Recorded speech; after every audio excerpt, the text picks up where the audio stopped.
हाँ तो बच्चा लोग, अब हम एसिड के बारे में बात करेंगे कि एसिड क्या होता है और एसिड को पहचानने के लिए उसकी कैरेक्टरिस्टिक्स को जानना बहुत जरूरी है। कैरेक्टरिस्टिक्स क्या होती है, तो बात करते हैं कि जब भी हम एसिड पानी में मिलाते हैं तो इट गिव्स एच आयन। ये क्या देता है? H ion to the water. जैसे ये एसिड है और इसके अंदर हाइड्रोजन आयन की कंसंट्रेशन ज्यादा होती है, एच पॉजिटिव आयन की कंसंट्रेशन ज्यादा होती है, तो ये एच आयन किसको देता है? वाटर को। और इस तरीके से ये हाइड्रोनियम आयन बन जाता है। क्या बन जाता है? ये हाइड्रोनियम आयन। तो concentration of hydronium ion is greater in acid. ठीक है, तो जिसके अंदर, तो समझते क्या है हम कि हाइड्रोजन आयन की कंसंट्रेशन क्या होती है एसिड में? ज्यादा, और OH आयन हाइड्रोक्साइड आयन की कंसंट्रेशन क्या होती है? कम। यही चीज समझनी है कि when acid dissolve in water it dissociate into H ion, it dissociate into H ion to form hydronium ion which show, ये हाइड्रोनियम आयन क्या करता है? which show acidic character, acidic character। ठीक है, तो ये कैरेक्टरिस्टिक्स हुई किसकी? एसिड की। दूसरी कैरेक्टरिस्टिक्स है एसिड की, ये होता है टेस्ट में सॉर, सॉर इन टेस्ट, खट्टा होता है ये टेस्ट में। और इट इज गुड कंडक्टर, ये गुड कंडक्टर होता है एसिड। मतलब एसिड से आप इलेक्ट्रिसिटी पास कर सकते हो, मतलब आपने कभी भी एसिड मिलाया है वाटर में तो ये सॉल्यूशन जो है इलेक्ट्रिसिटी को पास करा सकता है। इसके अलावा अगर ये गुड कंडक्टर है तो एक्ट एज ए इलेक्ट्रोलाइट, किसकी तरह काम करेगा ये? इलेक्ट्रोलाइट की तरह। ठीक है, इसके अलावा जो एसिड है वो कॉरोजिव नेचर का होता है। एसिड हैज कॉरोजिव नेचर, मीन्स अगर किसी पर भी ये डाला जाए तो उसकी लेयर को हटा देगा। जैसे स्किन पर डाला जाए तो स्किन की लेयर हटा देगा, कपड़े पर, कॉटन क्लॉथ पर, किसी पर भी डाला जाए उसकी लेयर को क्या कर देता है? ये हटा देता है। और कुछ केमिकल रिएक्शंस हैं उनके बारे में डिस्कस करेंगे एसिड के बारे में। जैसे एसिड जो है बेटा, वो अगर मेटल पर डाला जाए तो मेटल सॉल्ट बनता है और हाइड्रोजन गैस इवोपरेट होती है, इवॉल्व होती है। किस तरीके से? जैसे एसिड में हमने लिया HCl, मेटल लिया बेटा सोडियम, तो NaCl प्लस H2। जैसे ये मेटल है, ये एसिड है, तो NaCl प्लस H2। ठीक है, इस तरीके से कौन सी गैस इवॉल्व होती है जब मेटल पे डाला जाता है? Hydrogen gas. तो ये समझो बेटा कि एसिड को जब भी मेटल पे डाला जाता है तो कौन सी गैस पैदा होती है? हाइड्रोजन। तो हमें समझ में आ गया कि अगर कोई भी एसिड, कोई भी सब्सटेंस मेटल पे डाला जा रहा है और हाइड्रोजन गैस इवॉल्व हो रही है, इट मीन्स वो क्या है।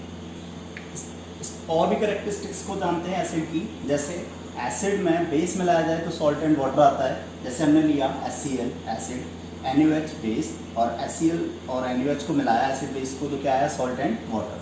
ठीक है, अब हम जानते हैं कि सॉल्ट जो है वो एसिडिक भी होता है, बेसिक भी होता है और ये न्यूट्रल भी होता है। ठीक है, तो यहाँ जो NaCl जो आया है सॉल्ट, वो आया है बेटा न्यूट्रल। कैसा आया है? न्यूट्रल। ठीक है, तो न्यूट्रल सॉल्ट कब आता है? जब स्ट्रॉन्ग बेस हो और स्ट्रॉन्ग एसिड हो। ठीक है, ना ही एसिड वीक हो, ना ही बेस वीक हो, दोनों ही क्या है? स्ट्रॉन्ग। ठीक है, तो स्ट्रॉन्ग एसिड स्ट्रॉन्ग बेस क्या आता है? Neutral salt. ठीक है, लेकिन अगर बेटा स्ट्रॉन्ग एसिड है, क्या है? स्ट्रॉन्ग एसिड और वीक बेस, तो जो सॉल्ट का नेचर होगा वो अकॉर्डिंग टू एसिड होगा, क्योंकि एसिड कैसा है? स्ट्रॉन्ग।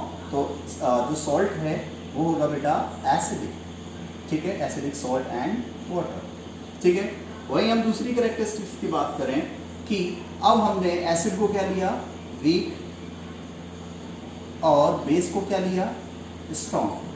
ठीक है, तो जो सॉल्ट होगा वो कैसा होगा? Basic, basic salt plus water. ठीक है, तो ये एसिड का समझ में आया। अभी यहाँ एसिड में बेस मिला रहे थे, सॉल्ट वाटर आ रहा था, लेकिन अब हम एसिड में बेस नहीं, मेटल कार्बोनेट मिलाएंगे जो कि बेस का ही काम करता है। तो जब एसिड में मेटल कार्बोनेट मिलाएंगे जो बेस का ही काम करता है, तो क्या आएगा? Salt and water and CO2। अब CO2 एक्स्ट्रा आ रहा है, ये क्या है बेटा? कार्बोनेट। ठीक है, तो सॉल्ट, वाटर एंड कार्बोनेट। जैसे HCl प्लस मेटल कार्बोनेट में क्या लेंगे? Na2CO3। ठीक है, बेस का काम करेगा। सॉल्ट क्या आएगा? NaCl plus water plus CO2। ठीक है, बैलेंस करना है। सोडियम 1 है, यहाँ कितने हैं? 2, यहाँ 2 कर दिए, क्लोरीन 2 हो गए तो क्लोरीन 2, हाइड्रोजन 2 है, सब कुछ बैलेंस हो गया। ठीक है, वैसे ही एसिड को अगर हम मेटल हाइड्रोजन कार्बोनेट में मिलाएंगे, मेटल हाइड्रोजन कार्बोनेट में मिलाएंगे, वहाँ भी सॉल्ट, वाटर और CO2 पाएंगे। जैसे एग्जांपल HCl ले लेते हैं, HCl, NaHCO3, NaCl, H2O और CO2। यहाँ कोई ज़रूरत भी नहीं है बैलेंस करने की, ऑलरेडी बैलेंस है इक्वेशन। और लास्ट कैरेक्टरिस्टिक्स है कि अगर एसिड को मेटल ऑक्साइड में मिलाएंगे, मेटल ऑक्साइड जो बेसिक ऑक्साइड होती है, तो बेसिक नेचर होता है, तो बेस है, एसिड है, तो क्या आएगा बेटा, सॉल्ट एंड वाटर।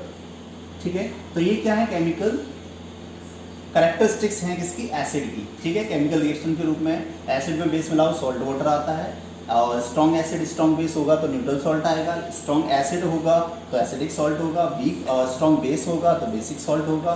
एसिड अगर मेटल कार्बोनेट में मिलाया जाता है तो सॉल्ट वाटर और कौन सी गैस, CO2।